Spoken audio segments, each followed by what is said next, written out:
Good afternoon, and welcome to today's press conference to provide updates regarding the operation of the International Space Station. Thank you to those of you for joining us here in person today, and the many of you online. I'm Bethany Stevens, NASA's press secretary, and your moderator today. Our participants in today's briefing include Administrator Jared Isaacman, Associate Administrator Amit Kshatriya, and Chief Health and Medical Officer Dr. J.D. Polk. Each of the participants will provide opening remarks and updates prior to shifting to Q&A. With that, I'll give the floor to Administrator Isaacman. All right. Thank you, Bethany, and thank you for everyone being here on short notice. So for over 60 years, NASA has set the standard for safety and security in crewed space flight. In these endeavors, including the 25 years of continuous human presence on board the International Space Station, the health and the well-being of our astronauts is always and will be our highest priority. Yesterday, January 7th, a single crew member on board the station experienced a medical situation and is now stable. After discussions with Chief Health and Medical Officer Dr. J.D. Polk, and leadership across the agency, I've come to the decision that it's in the best interest of our astronauts to return Crew 11 ahead of their planned departure. Within the coming days, the Dragon Endeavour spacecraft will depart the International Space Station with Commander Zena Cardman, pilot Mike Fink, Kimya Yui from JAXA, and Oleg Platonov of Roscosmos, and safely return them to Earth. We expect to provide a further update within the next 48 hours as to the anticipated undock and reentry timeline.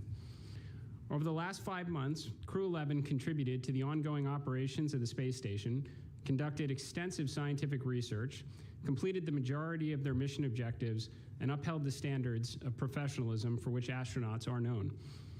Crew 12 is currently scheduled to launch as soon as mid-February.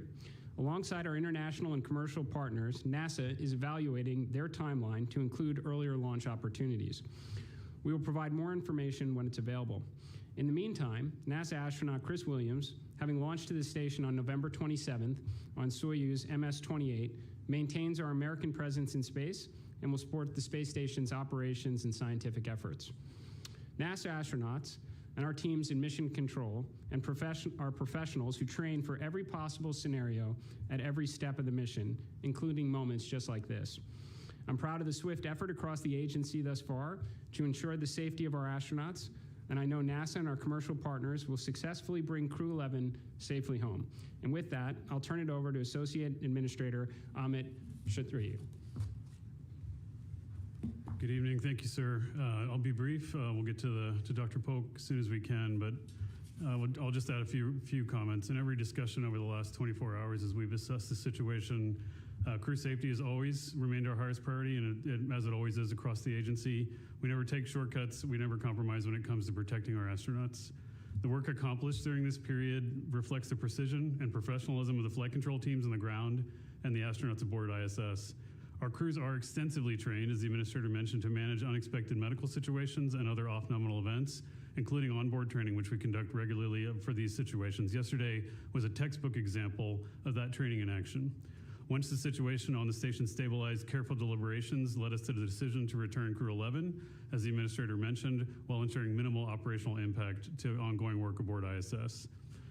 Operating ISS is a complicated task and has been for the past 25 years with crews on board.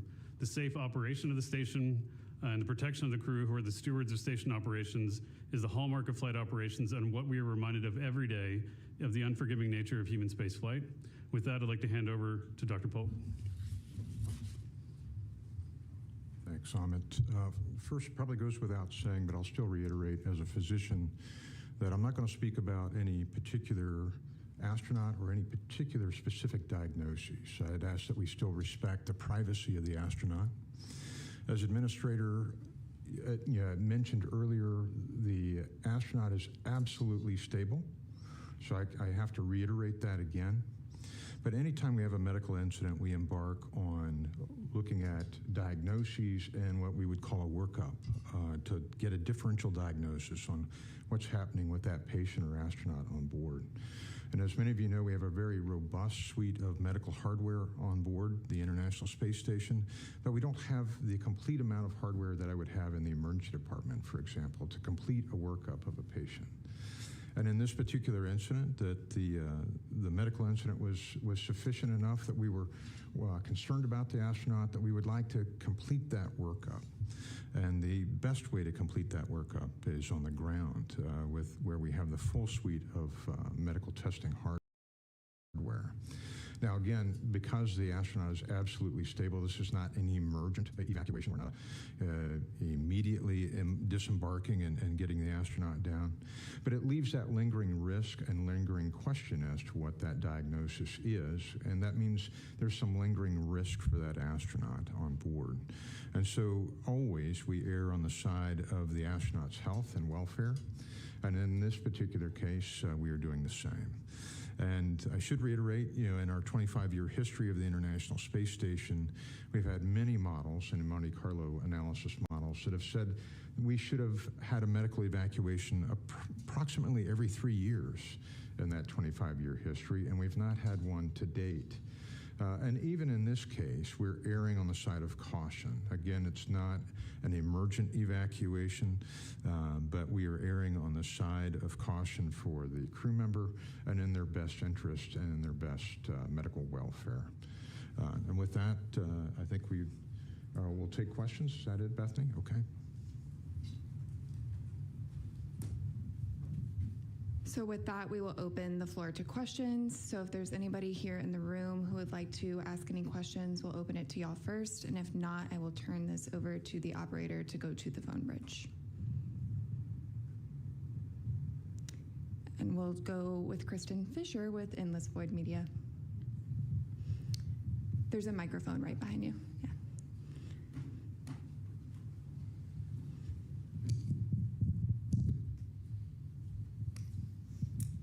Thank you all so much for holding this briefing. My question is for really whoever wants to take it. I understand you guys can't speak to the specific nature of this astronaut's medical condition, but I'm curious if you all can shed some light on the hours before a spacewalk takes place and the strain that that can put on an astronaut's body. And can you say if that at all contributed to the medical condition that this astronaut suffered? Thank you. Yeah, thank you. That's a great question. This actually had nothing to do with the operational environment in preparing for a spacewalk at all. This was totally unrelated to any operations on board. And of course, we do a huge amount of testing for astronauts before they go to orbit. And they're used to those operational environments. They practice the spacewalk and the pre-breathe many, many, many times. But this was not related to the operations or the spacewalk at all. Thank you. And with that, we will go to the phone bridge online.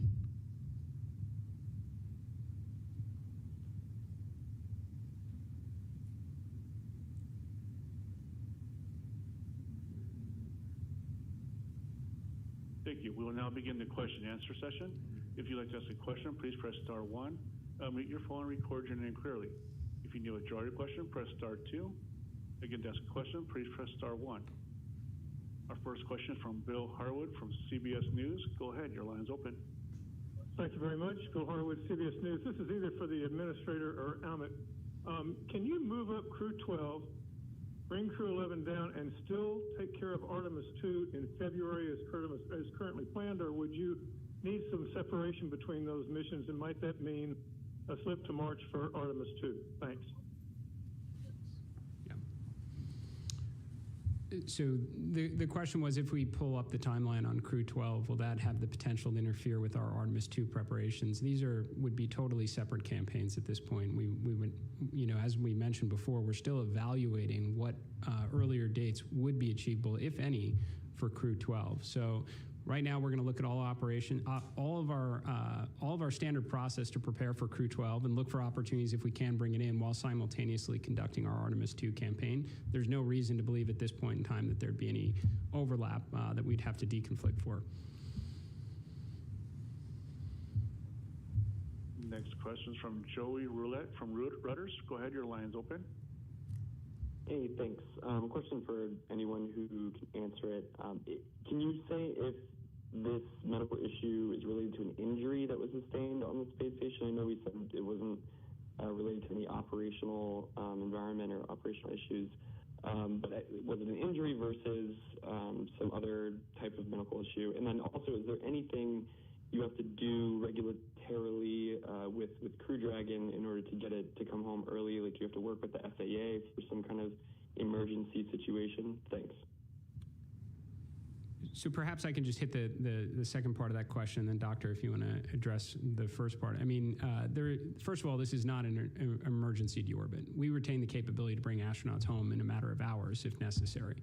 So this is recognizing, first of all, we're always going to do the right thing for our astronauts, but it's recognizing it's the end of the Crew 11 mission right now. They've achieved almost all of their mission objectives. Crew 12 is going to launch in a matter of weeks anyway. This is an opportune time when the vehicle is ready, when weather supports, to bring our crew home.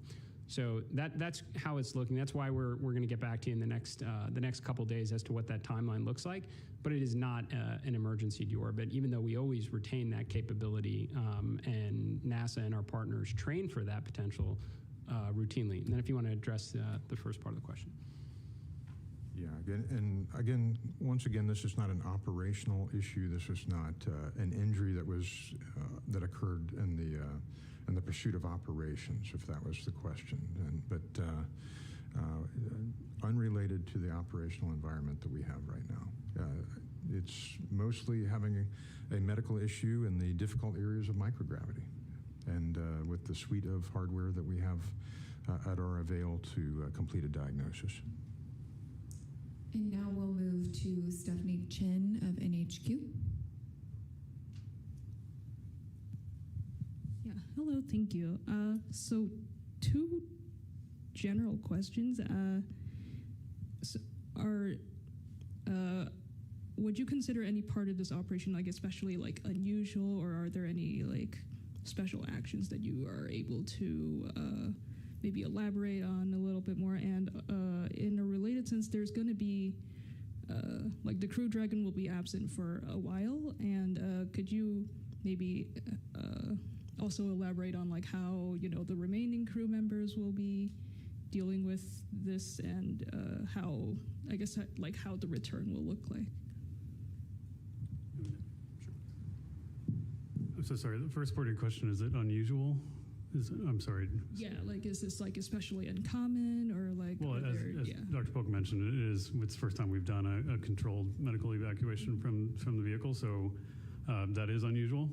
However, the procedures we're using to prepare for that are nominal procedures, because again, what's important to us is the whole crew, and we don't want to do anything, given the nature of the condition, that we put any other additional risk on the crew by diverging from our normal processes. So that's why we're doing essentially a controlled and expedited return.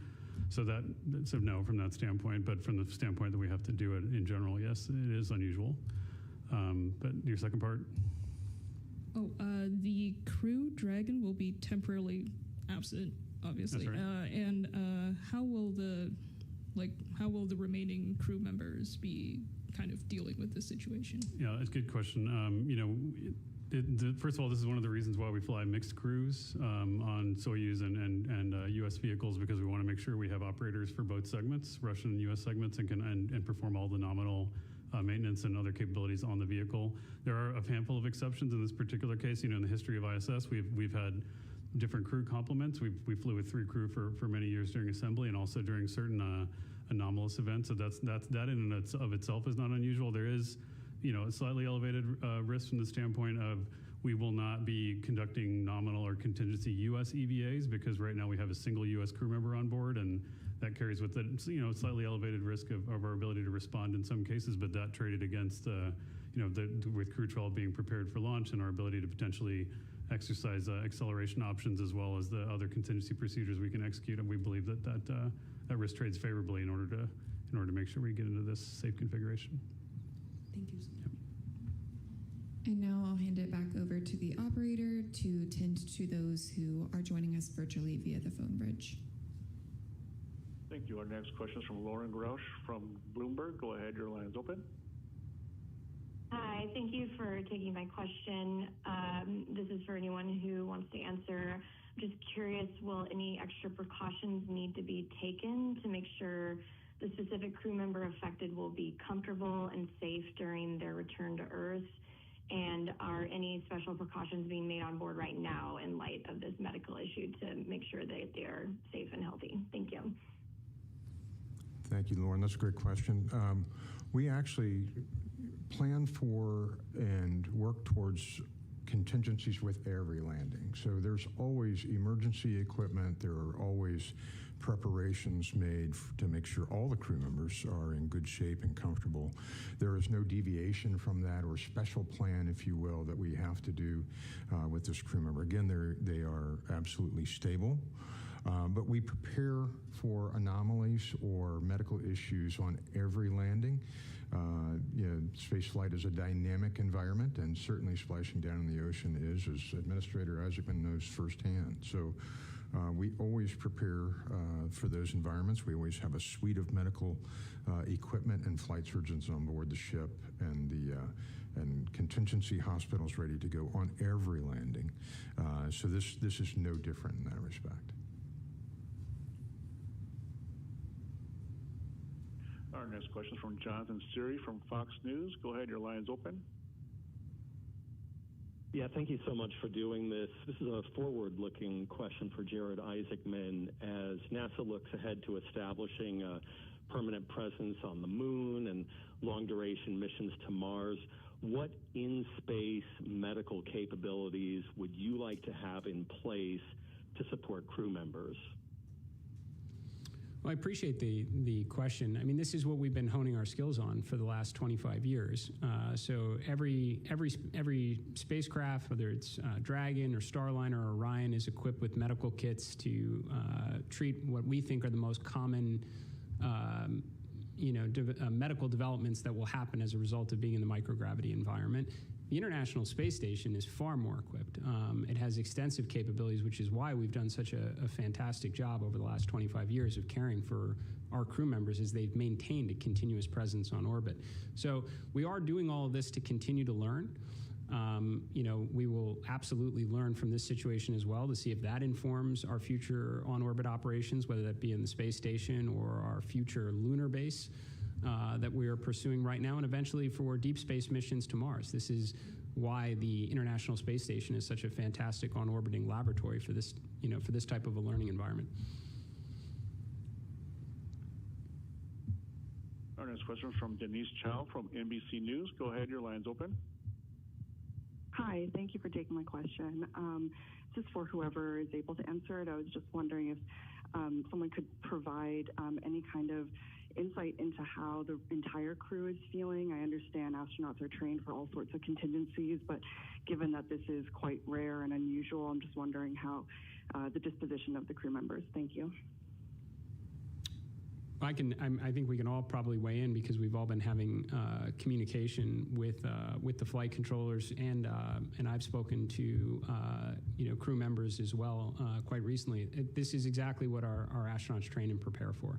So as I mentioned in my opening remarks, everybody did exactly as they had prepared for in a situation like this. They're all trained professionals. We're keeping them very well informed, but I would say that in light of the situation, everyone is performing as we would have expected.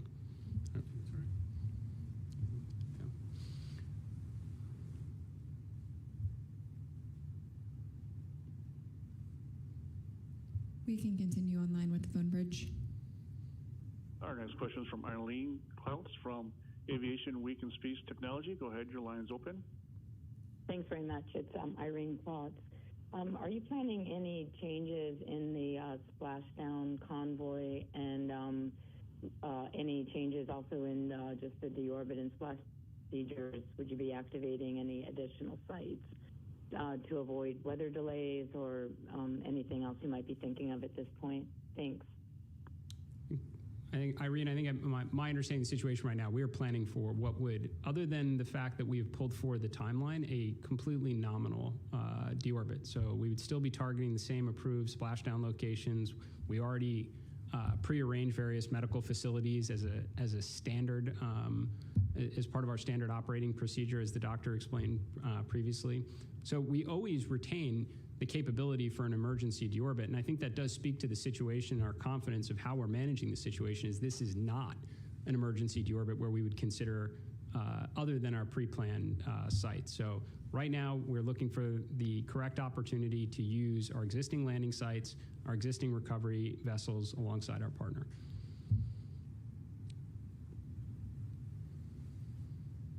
Our next question is from Will Robinson Smith from Space Flight Now. Go ahead, your line's open. Thank you so much for taking the time to speak with us today. Question to either the administrator or assistant administrator. Given that there will be a gap between when Crew 11 departs and when Crew 12 is able to get there, can you talk about weighing the risk of just having one U.S. crew member on board station in the event of an additional, or in the event of an emergency? I realize this is not an emergent event that's causing Crew 11 to return, but were there to be an emergency on station, if there's just a Soyuz, how do you handle that? Thanks. Thanks for the question.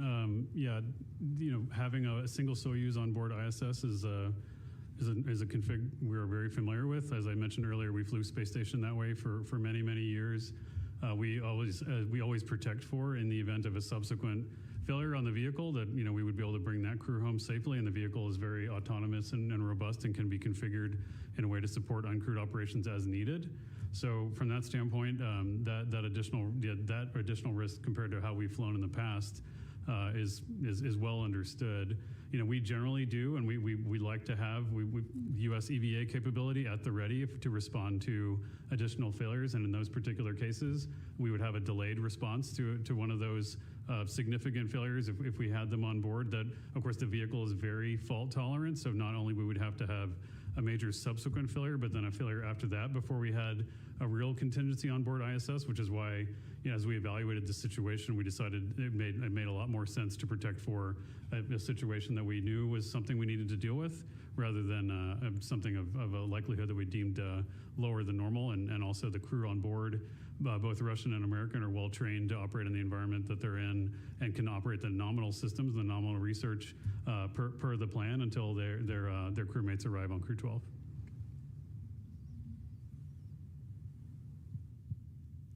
Next question is from Anthony Leon from Spectrum News. Go ahead, your line's open. Hello, that's Leone. Thank you so much, all three, for taking the time to speak with us today. My question is, I guess, for Mr. Isaacman. Going forward, will NASA consider having an actual medical officer, MD, on board the ISS and future space missions? And this is for Dr. Polk. How's the crew equipped to dealing with medical issues that were to come up in this situation? Can you sort of explain how they were able to help this astronaut who had this medical issue? Thank you. So, I mean, to just address from my portion in this, all of our astronauts go through extensive medical training. There is, as I described before, a lot of capabilities on the International Space Station that our astronauts interact with routinely, whether it's part of their science and research obligations or just training simulations for these type of contingencies. I don't think if one of our astronauts on board was a medical doctor, it would have changed anything as it relates to our decision process on this.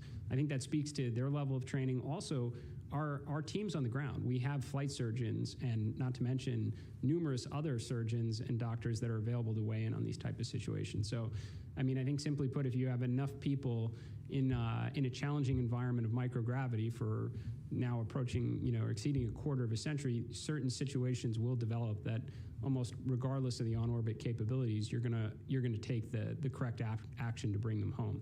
And I think that's worth reinforcing too, that we are exercising the capabilities that were designed into the International Space Station at will right now. So we can bring our crew home early in a safe way, not in an emergency, to its nominal landing site, because they largely completed their mission objectives. We can evaluate Crew 12, which is weeks away, potentially pull them forward, and do so and operate the station in its intended environment. We have an American astronaut on board. It's why they fly on Soyuz. It's why we fly Roscosmos astronauts on our vehicle. And as Amit pointed out before, this is also an environment that we operated the space station on for many, many years prior to our current Crew Dragon capabilities. And I don't know if you want to add anything else on that, Doctor. Okay. And before we leap back to the phone bridge, I have a question from Laura Kolodny of CNBC, who's having a bit of trouble accessing it. She asks, ISS is operating in a roughly neutral power mode at the moment, and that upgrade was to get power positive. What will happen now with regards to the solar array? Not sure about the neutral power mode. Space Station, the intent of the EVA that was coming was to augment the 2 Alpha solar array with a great new technology, the rollout solar arrays, which we added to the vehicle in order to configure the vehicle for future expansion for commercial activity. So the baseline power configuration of the station is well above the expected margins that we needed to. This EVA was not a contingency that was planned. It was a nominal augmentation of the power system, which we've done on 5 of the other arrays. And that rollout array that was going to be installed is really an amazing piece of hardware. We've used Space Station, as the administrator said, as an incredible test bed for exploration, as well as to help stimulate commercial space activity. And that array design is something we've used. Many other companies have used that exact array design. And so we're continuing the suite of the upgrades we had planned on ISS, but there's by no means urgency that the 2 Alpha array has to be upgraded given the current power config of the vehicle. And we can return back to the phone bridge now for virtual questions. Thank you. Our Next question is from Mike Wall from space.com. Go ahead, your line is open. Thank you very much. This is probably for Dr. Polk. This is the first medical evacuation from the ISS, but are there any incidents over the 25-year history of astronauts on the station that you can kind of look to for guidance or to kind of draw up protocols?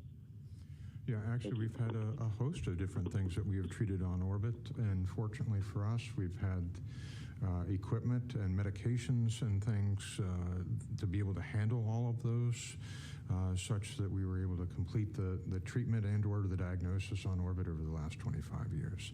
And common things occur commonly, right? It's folks could have a toothache, folks could have ear pain. There are things that you see commonly on the ground as well over a 6-month period, and in urgent care can happen in space as well. But we are very good at forecasting and having the correct medical equipment and the medications to be able to handle those. And so we've had, although we've had multiple different medical things that we've worked over the last 25 years, all of those have been worked to completion on orbit and without incident.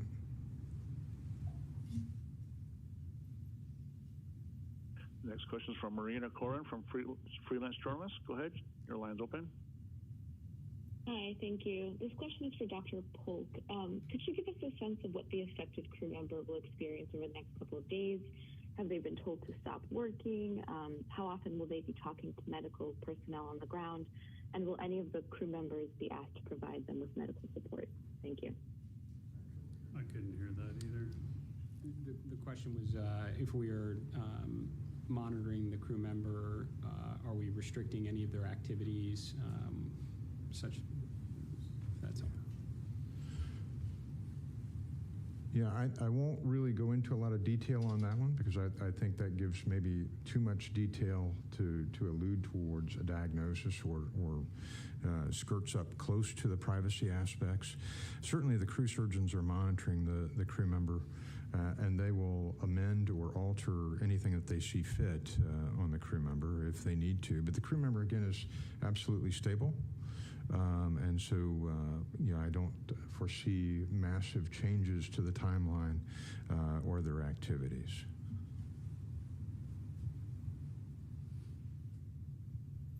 Next question is from Marcia Smith from SpacePolicyOnline.com. Go ahead, your line's open.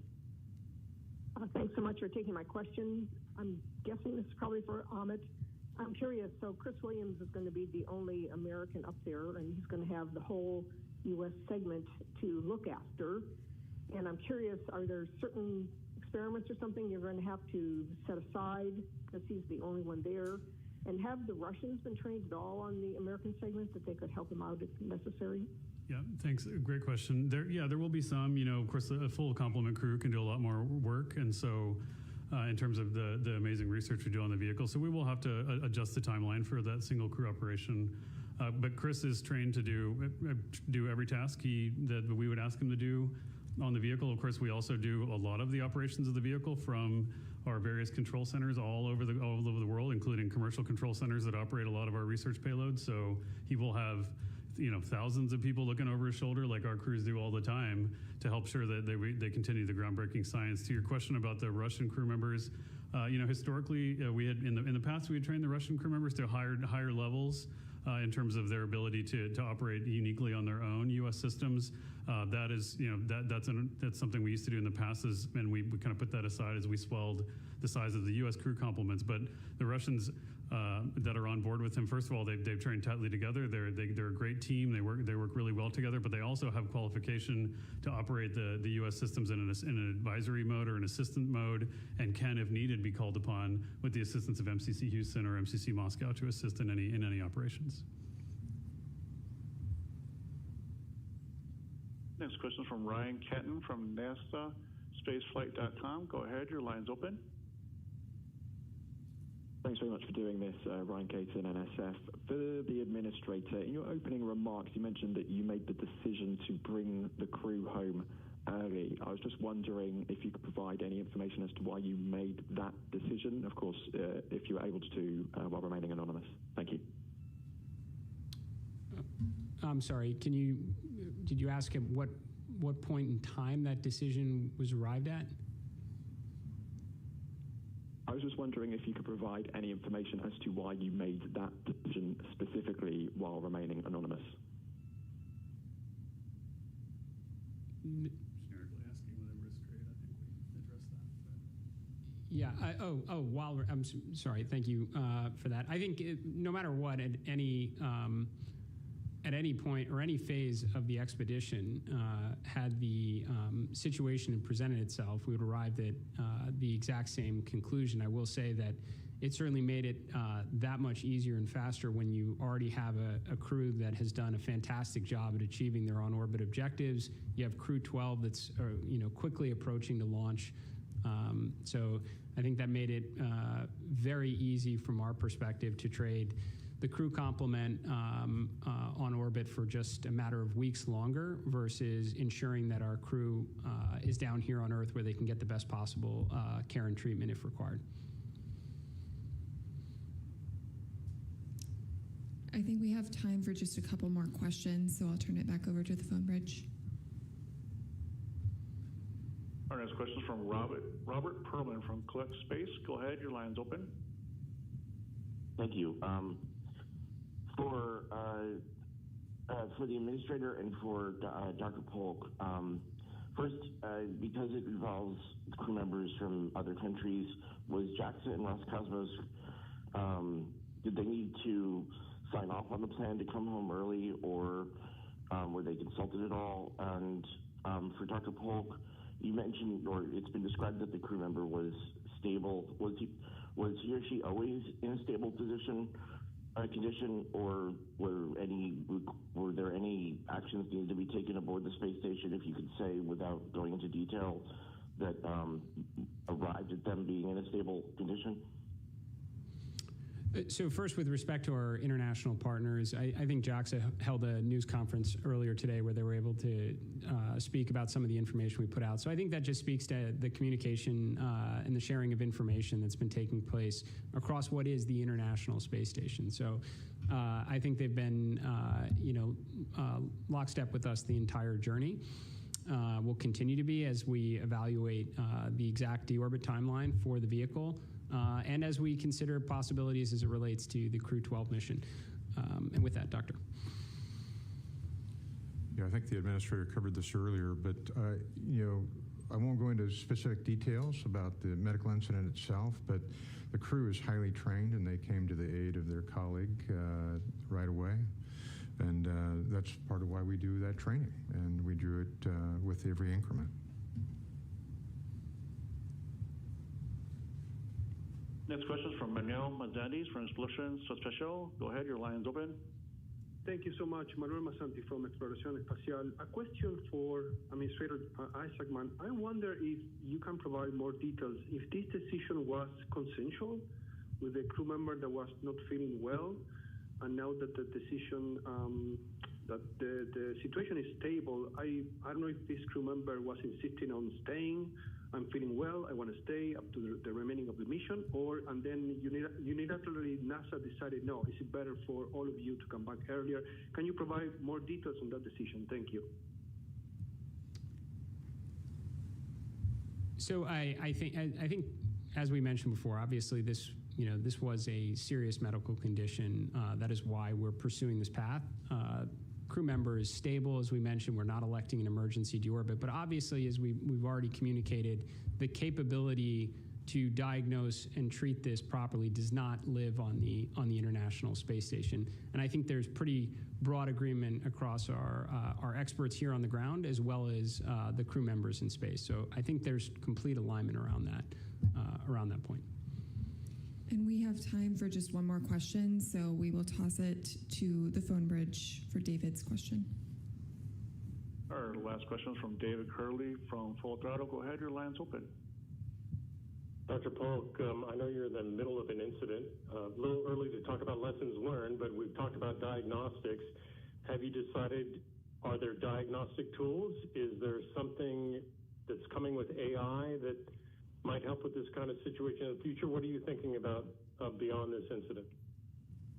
Yeah, that's a great question. As the administrator mentioned before, we're always learning new things with each increment, and that's the value of the International Space Station. And we are looking at AI, we are looking at all tools, and of course, medical hardware, medical technology evolves over the years very rapidly, and of course with AI even more so over the last several years.